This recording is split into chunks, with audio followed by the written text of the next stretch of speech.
ഈ സമുദായത്തിന്, സമൂഹത്തിന്, രാജ്യത്തിന് ഒരുപാട് കാര്യങ്ങൾ ചെയ്യാനുണ്ട്. ആ കാര്യങ്ങളെല്ലാം നിങ്ങൾ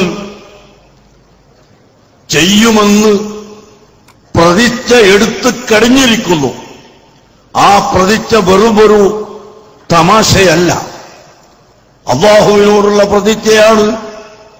അല്ലാഹുവിന്റെ ഹബീബ് മുഹമ്മദുർ റസൂലുള്ളാഹി സ്വല്ലല്ലാഹു അലൈഹി വസല്ലമ തങ്ങളോടുള്ള പ്രതിജ്ഞയാണ്, ബഹുജനങ്ങളോടുള്ള പ്രതിജ്ഞയാണ്. ഞങ്ങളെ ഈ യൗവനകാലം, ഞങ്ങളെ ആരോഗ്യമുള്ള സമയം, ഞങ്ങളെ പ്രവർത്തനം അല്ലാഹുവിന് വേണ്ടി മാത്രമാണ്. അല്ലാഹു പൊരുത്തപ്പെട്ടത് മാത്രമേ ഞങ്ങൾ ചെയ്യുകയുള്ളൂ. അതാണ് നിങ്ങളെടുത്ത ഒരു പ്രതിജ്ഞ. ഈ രാജ്യത്തിന്റെ നന്മയ്ക്ക് വേണ്ടി മാത്രമാണ് ഞങ്ങൾ ചെയ്യുക. അതാണ് നിങ്ങളുടെ പ്രതിജ്ഞ. ഈ രാജ്യത്ത് ഹൈന്ദവരും ക്രൈസ്തവരും ബുദ്ധനും ജൈനനും മറ്റനേകം മതക്കാരും ജീവിക്കുന്ന രാജ്യത്ത് മതത്തിന്റെ ഭേദഗതിയോ മതത്തിന്റെ വ്യത്യാസമോ ഇല്ലാതെ എല്ലാവർക്കും ഗുണം ചെയ്യാൻ ഞങ്ങൾ പ്രതിജ്ഞാബദ്ധരാണ്. ഇതാണ് നിങ്ങൾ എടുത്തിട്ടുള്ള മറ്റൊരു പ്രതിജ്ഞയെന്ന് നിങ്ങൾ ഓർക്കണം. അതുകൊണ്ട് തന്നെ ഇതൊരു തമാശയ്ക്ക് വേണ്ടിയോ അല്ലെങ്കിൽ മറ്റാരുടെയെങ്കിലും മുമ്പിൽ പ്രകടിപ്പിക്കാനോ അല്ല നാം ഈ എടുത്ത പ്രതിജ്ഞയെന്ന് സഫ്വ അംഗങ്ങൾ പ്രത്യേകമായി മനസ്സിലാക്കണം. അല്ലാഹു തആല ഈ അംഗത്വത്തിൽ എന്നെ ഉൾപ്പെടുത്തിയത് മഹാഭാഗ്യമായി എന്ന് നിങ്ങൾ കരുതുക. നിങ്ങളുടെ ഹൃദയം ശുദ്ധിയുണ്ടായിരിക്കണം. നമ്മുടെ എല്ലാവരുടെയും ഹൃദയത്തിന്റെ ശുദ്ധിയാണ് മറ്റ് മുഴുവൻ പ്രവർത്തനത്തിലേക്കും നമ്മെ തിരിക്കുക. ഹൃദയം ശുദ്ധിയാവുക. ഖദ് അഫ്ലഹ മൻ തസക്ക വദക്കറ ഇസ്മ റബ്ബിഹി ഫസല്ല കല്ലാ ബൽ തുഅ്സിറൂനൽ ഹയാത്തദ് ദുനിയാ വൽ ആഖിറതു ഖൈറുൻ വഅബ്ഖാ. പരിശുദ്ധ ഖുർആൻ പഠിപ്പിച്ചു, ഖദ് അഫ്ലഹ മൻ തസക്ക, പരിശുദ്ധി നേടിയ ആളുകൾ വിജയിച്ചു. ഹൃദയം ശുദ്ധിയായവർ, ശരീരം ശുദ്ധിയായതുപോലെ ഹൃദയത്തിന്റെ അടിത്തട്ടിൽ അഹംഭാവം, അസൂയ, ഗർവ്, അത്യാഗ്രഹം തുടങ്ങിയ അനാവശ്യമായ ഒരു ചിന്തയും ഇല്ലാതെ, ആരോടും അസൂയയില്ലാതെ, ആരോടും കിബിറ് കാണിക്കാതെ, വിനയത്തോടെ സമാധാനത്തോടെ ജീവിക്കുന്ന ശരിയായ മനുഷ്യൻ ഖദ് അഫ്ലഹ മൻ തസക്ക, ഹൃദയം ശുദ്ധിയായ മനുഷ്യൻ വിജയിച്ചു എന്നാണ് പരിശുദ്ധ ഖുർആൻ പഠിപ്പിച്ചത്. അതുകൊണ്ട് യുവാക്കൾ പ്രത്യേകിച്ചും ചിന്തിക്കണമെന്ന് ഞാൻ ഈ സമയത്ത് ഓർമ്മപ്പെടുത്തുകയാണ്. ഒരേ ഒരു ചെറിയ ആയത്തിന്റെ ഉദ്ധരണി കൂടി നിങ്ങളുടെ മുമ്പിൽ വെച്ച് ഞാൻ നിർത്തട്ടെ. അല്ലാഹു സുബ്ഹാനഹു വ തആല നമുക്ക് ചെയ്തു തന്ന അനുഗ്രഹങ്ങളെ സംബന്ധിച്ച് ഖുർആൻ എടുത്തു പറയുന്നു. അലം നജഅൽ ലഹു ഐനൈനി വലിസാനൻ വശഫതൈനി വഹദൈനാഹു നജ്ദൈൻ. അലം നജഅൽ ലഹു ഐനൈൻ, മനുഷ്യന് നാം രണ്ട് കണ്ണ് കൊടുത്തില്ലേ? കണ്ണിന്റെ മഹത്വം എത്രയാണ് പറഞ്ഞറിയിക്കാൻ കഴിയുമോ? അത്രയും വലിയ മഹത്വമുള്ള രണ്ട് കണ്ണ് മനുഷ്യന് നാം കൊടുത്തു, അതിന്റെ കാഴ്ച കൊടുത്തു. വലിസാനൻ, നാവിനെ കൊടുത്തു. സംസാരിക്കാൻ നാവ് വേണം.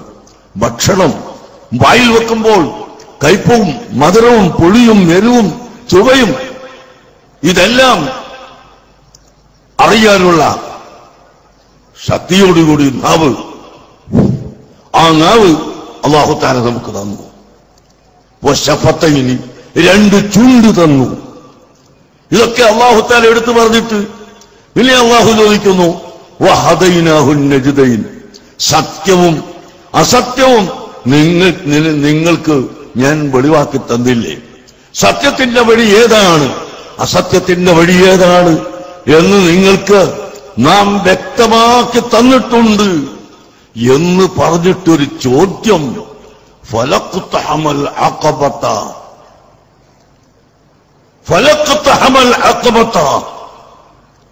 വമാ അദ്റാക മൽ അഖബ ഫക്കു റഖബത്തിൻ ഔ ഇത്ആമുൻ ഫീ യൗമിൻ ദീ മസ്ഗബ.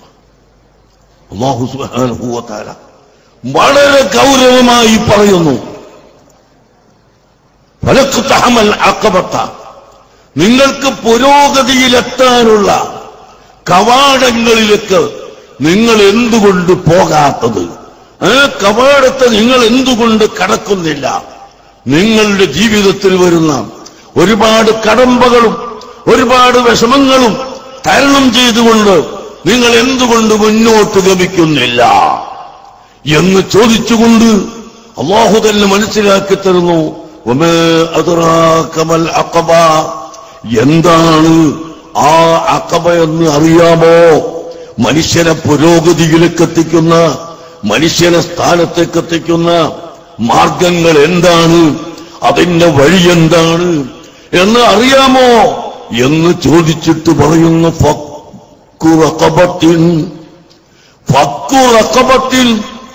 നിന്റെ ഹൃദയത്തെ, നിന്റെ ശരീരത്തെ ഭൗതികമായ അതിപ്രസരത്തിൽ നിന്നും മാറ്റിയെടുത്ത്, ആ കുടുക്കിൽ നിന്ന് ഒന്ന് ഒഴിവാക്കിയെടുത്ത് അല്ലാഹുവിന്റെ വഴിയിലേക്ക് തിരിച്ചുവിടലാകുന്നു.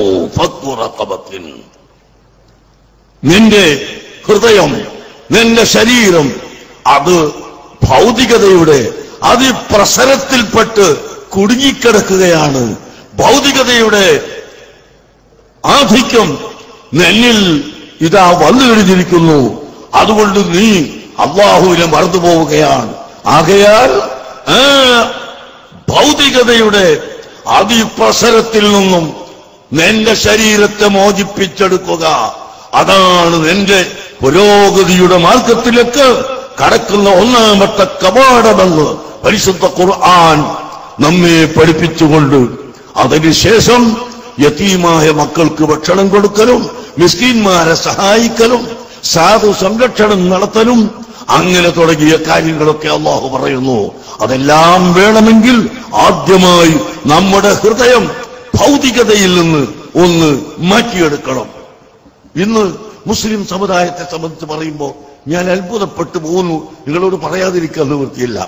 പലർക്കും സമ്പാദിക്കണം എന്ന ഒറ്റ ചിന്തയായി കുന്നുകൂട്ടുകയാണ്. ടൗണിലുള്ള കെട്ടിടങ്ങൾ മുഴുവനും വേണം, പറമ്പുകൾ മുഴുവനും വേണം, മലകൾ മുഴുവനും വേണം, അങ്ങനെ അത് വേണം ഇത് വേണമെന്ന് പറഞ്ഞുകൊണ്ട് ഭൗതികതയിലേക്ക് കുതിച്ചു കയറുകയാണ്. ഈ ഭൗതികമായ കഴിവ് തരുന്നവൻ സർവശക്തനായ അല്ലാഹുവാണെന്ന് ചിന്തിക്കുന്നില്ല.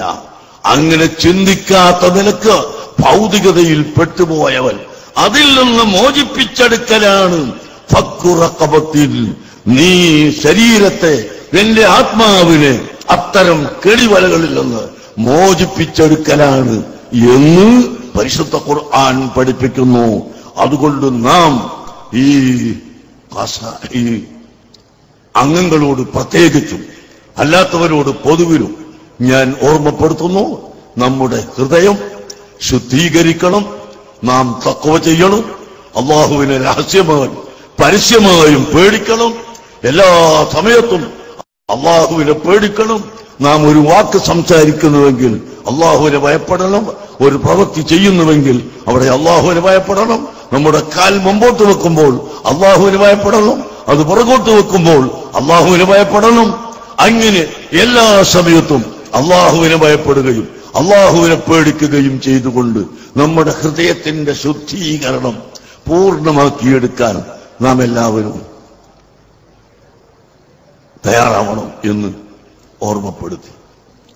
ഇൻഷാ അല്ലാഹ് മഗ്രിബിന് ശേഷം നിങ്ങൾക്കെല്ലാവർക്കും പതിവാക്കി നിങ്ങൾ ചെല്ലുന്നതിനു വേണ്ടി ബഹുമാനപ്പെട്ട സയ്യിദന്മാരുടെ, സാദാത്തുക്കളുടെ, ഔലിയാക്കളുടെ, സ്വാലിഹീങ്ങളുടെ സമ്മതപ്രകാരമുള്ള വളരെ ചുരുങ്ങിയ ചില അദ്കാറുകൾ നിങ്ങൾക്ക് ഞാൻ ചൊല്ലിത്തരുന്നതാണ് ഇൻഷാ അല്ലാഹ്.